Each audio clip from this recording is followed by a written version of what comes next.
أعوذ بالله من الشيطان الرجيم بسم الله الرحمن الرحيم.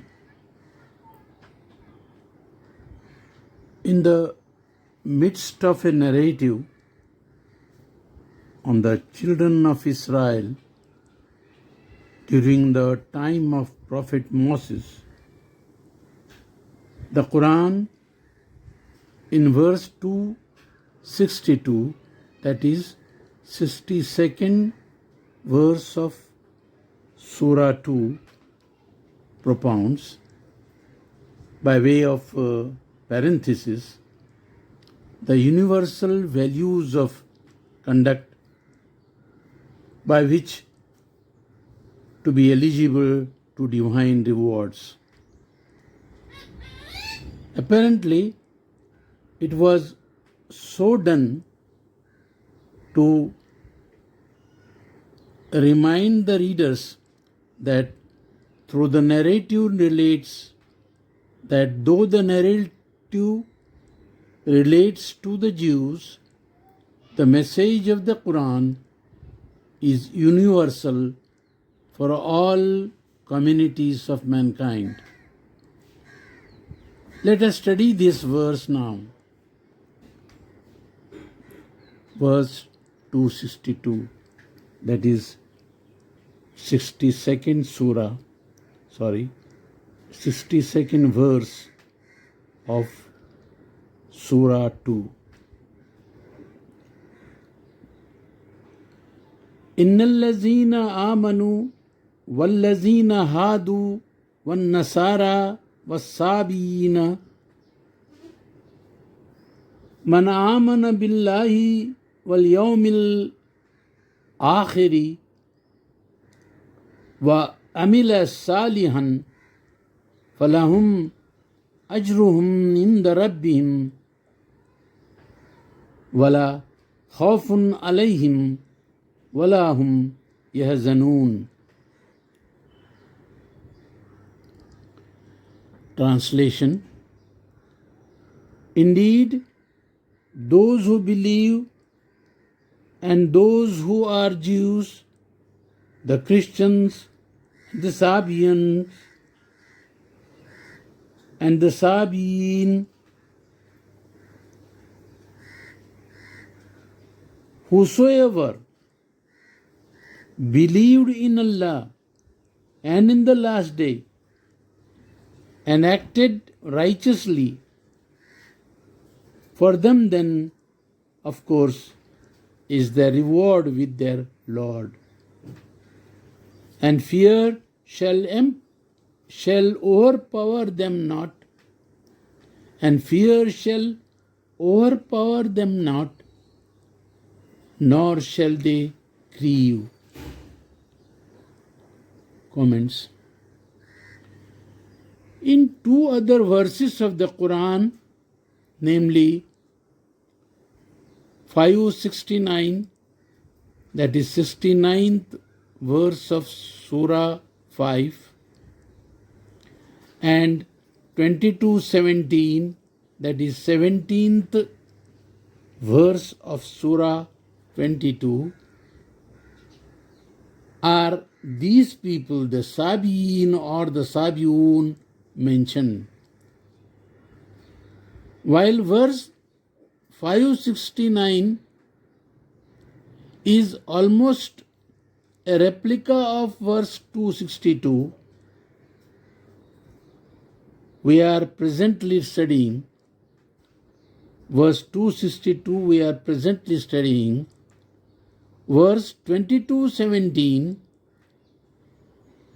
informs us that on the day of resurrection, Allah will judge between all the groups of people mentioned here, that is in verse 262, 62nd verse of Surah 2, along with the polytheists. That is all. So, while we find plenty of information about the Jews and the Christians elsewhere in the Quran, there isn't much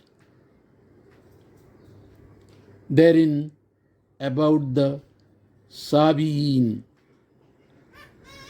Obviously, our Lord did not consider it necessary to give us more information about them. As the Qur'an says, quote, and they will not encompass anything of His knowledge, that is Allah's knowledge, except that which He, that is Allah, wills. This is an extract from verse 255 of Surah number 2.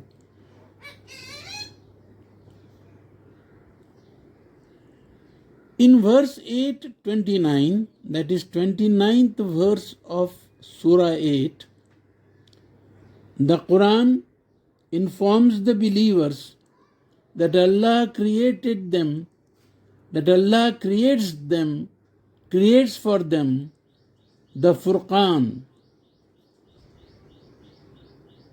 the ability to distinguish between Furqan is the ability to distinguish between right and wrong. If they are pious, let me read that sentence again. In verse 29 of Surah 8, the Quran informs the believers that Allah creates for them the Furqan, that is, the ability to distinguish between right and wrong. If they are pious,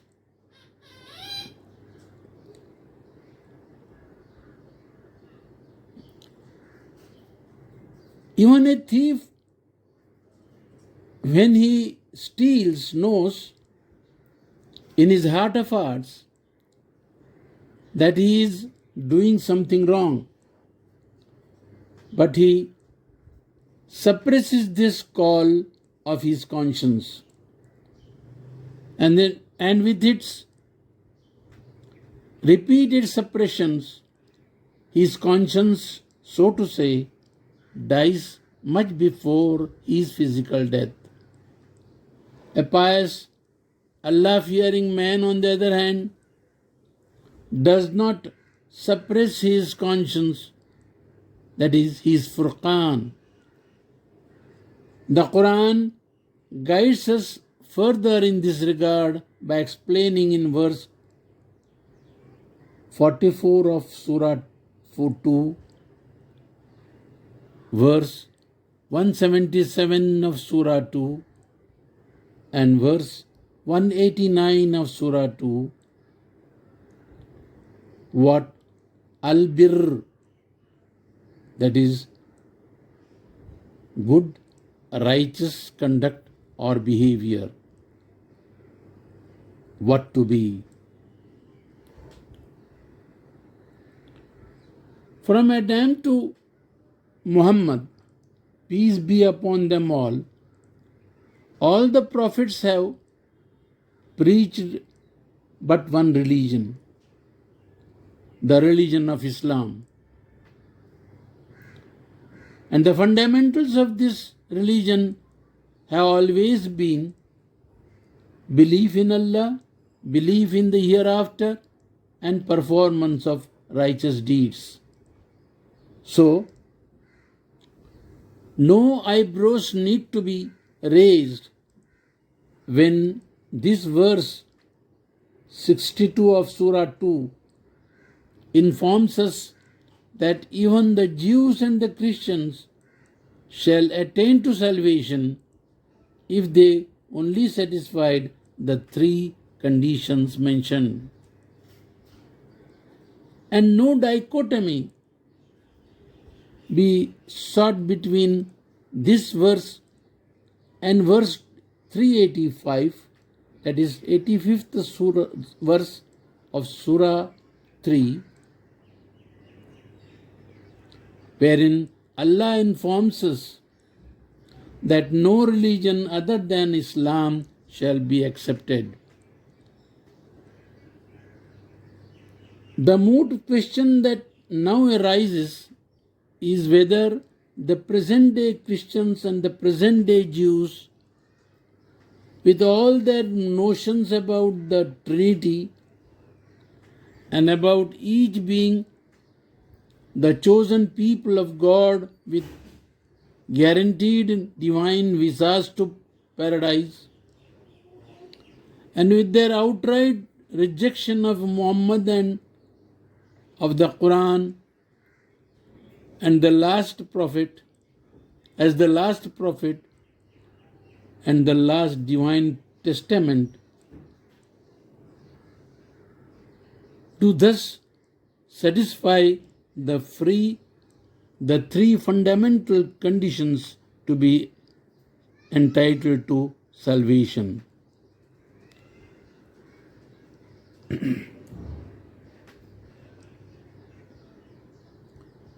Let me repeat this. The moot question that now arises is whether the present day Christians and the present day Jews, with all their notions about the Trinity and about each being the chosen people of God with guaranteed divine visas to paradise, and with their outright rejection of Muhammad and of the Qur'an as the last prophet and the last divine treatment, to thus satisfy the three fundamental conditions to be entitled to salvation. And the moot question also is whether the present day Muslims, with their neglect and ignorance of, and therefore with their fundamental deviation from divine commands laid down in the Qur'an, do they thus satisfy the three fundamental conditions to be entitled to salvation?